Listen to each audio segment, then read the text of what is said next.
سے اس دیش کو آزاد کر کے ہم نے آزادی کی سانس لی ہے، آزادی اپنے دلوں کے اندر پیدا کی ہے۔ جب ہندوستان کو آزاد کیا گیا، اور آزاد بھی صرف چند مہینے چند سال کے اندر نہیں ہوا، بلکہ اگر 1857 سے لے کر 1947 تک کا وقت بھی اگر جوڑا جائے تو 90 سال کا وقت بیٹھتا ہے۔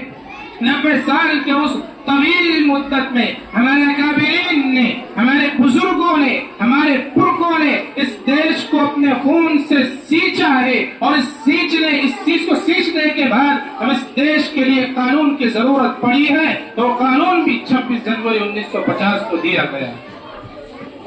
اس قانون کے اندر آزادی ہے ہر ایک مذہب کو، اس قانون کے اندر آزادی ہے ہر ایک فرقے کو کہ اپنے مذہب پر عمل کر سکتا ہے، اپنی منچاہی باتیں کر سکتا ہے۔ اس قانون کو اس طریقے سے بنایا گیا کہ ہندوستان جمہوریت کے تحت چل سکے، جس میں ہر فرقے سے، ہر مذہب سے تعلق رکھنے والا شخص موجود ہو۔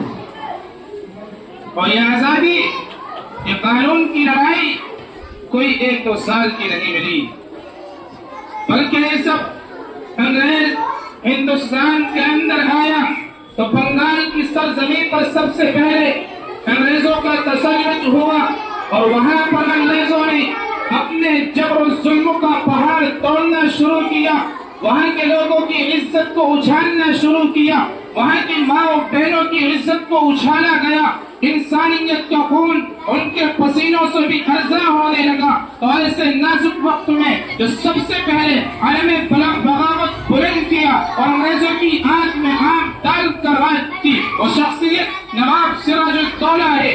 کھڑے ہوئے اور انگریز سے بغاوت کا اعلان کر دیا، اور اعلان کر دیا کہ اس دیش سے، اس ہندوستان کو ہمیں تم جیسی ناپاک قوم سے آزاد کرانا ہے، اور اس کو آزادی کی سانسیں دینی ہے۔ نواب سراج الدولہ 1757 کے اندر کھڑے ہوئے اور جنگ کا اعلان کیا، اس کے بعد جنگ کرتے ہوئے شہید ہو گئے۔ اس کے بعد کھڑے ہوتے ہیں ٹیپو سلطان۔ ٹیپو سلطان نے اپنے دم کے بلبوتے پر اپنی جان کو حاضر کیا ملک کے لیے، اس ہندوستان کو بچانے کے لیے، انگریزوں سے اس ہندوستان کو آزاد کرانے کے لیے۔ ٹیپو سلطان سن 1799 میں کھڑے ہوئے، اور 99 میں ان کی شہادت ہو گئی کہ ٹیپو سلطان علیہ الرحمہ نے اس ملک کے لیے دوسری جان گنوائی ہے۔